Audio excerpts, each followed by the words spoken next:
Welcome to The Explainer. Today, we're breaking down the events of a single chaotic day in American history, January 7th, 2026.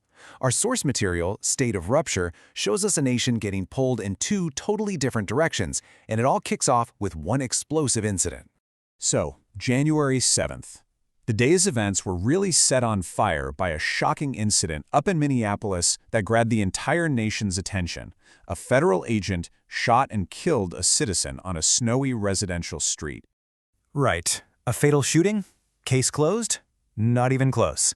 The source material we're looking at suggests that if you look past those initial explosive headlines, a very different, and you could argue much more significant story starts to come into focus. Okay, so let's start where pretty much the entire country was looking, Minneapolis, Minnesota. A massive federal immigration operation there had just turned deadly. And the victim, well, she wasn't just any citizen. Renee Good was a mother, and she was a trained volunteer. Her whole role was to observe police conduct. She just happened to find herself right in the middle of this huge deployment of 2,000 federal agents in her city. And thanks to eyewitness videos, we actually see the entire tragic sequence unfold. A tense situation escalates into a fatal shooting in just a matter of minutes. It all starts with officers approaching the vehicle. One reaches for the door, and then a third officer fires as the car is already turning away from him. You know, what happened right after the shooting was just as revealing. The videos show this really chaotic, tense scene where federal agents are literally blocking a physician from providing aid.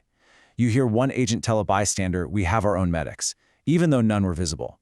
Another agent tells a distraught neighbor to just relax. So almost instantly, you get these two totally competing realities popping up. It's like the country split in two right then and there, in real time. And here's where it gets really wild. The contrast between what multiple videos showed and the official narrative that was immediately pushed out, it's just jarring. The videos show a car slowly turning away, but the official story described a violent rioter trying to murder federal officers. The two realities just don't match up at all.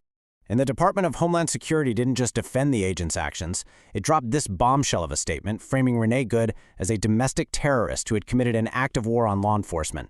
And right on cue, President Trump amplified that narrative with his own post, adding claims that the officer had been run over, which the video directly contradicts, and then blaming the whole thing on a radical left movement of violence and hate. So what's really going on here? Our source argues this wasn't just misinformation. It was something deeper, a loyalty test, a demand for supporters to abandon what their own eyes could see in the videos, and instead to accept the administration's version of reality no matter how contradictory it was. Okay, but that official narrative, it did not just slide by without a fight. Not at all. In Minnesota, the backlash was immediate, and it was fierce. The pushback really came from two powerful directions. First, from the citizens on the ground who didn't just witness the event, they documented it. And second, from the state's highest elected officials, who absolutely refused to stay silent. Minnesota's Governor Tim Walz was completely direct about it. He told people to trust their own eyes, calling the administration's claims a propaganda machine and saying that their reckless approach to governing had cost someone their life. And the raw anger from local leadership was just as clear. The mayor of Minneapolis, Jacob Frey, didn't mince words at all, telling federal agents they were the cause of the danger, not the solution, and that they needed to get out of his city. So you've got this traumatic, violent confrontation, a huge national story. But was it the only major story of the day? While the entire nation's eyes were glued to Minneapolis, our source points out that several other really significant moves were happening quietly in the background. So yeah, on that very same day, January 7th, the source material highlights several major financial and political maneuvers that got way less attention, but boy, they had enormous implications. These four seemingly unrelated things all happened while the Minneapolis crisis was unfolding. Let's just quickly break them down. First up, Georgia. After criminal charges against him for trying to overturn the 2020 election were dropped, President Trump submitted a request for Fulton County to pay him $6.2 million in attorney's fees. Second, a huge play in the financial world.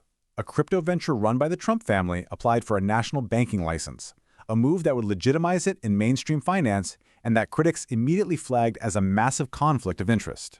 Third, this bold international power grab.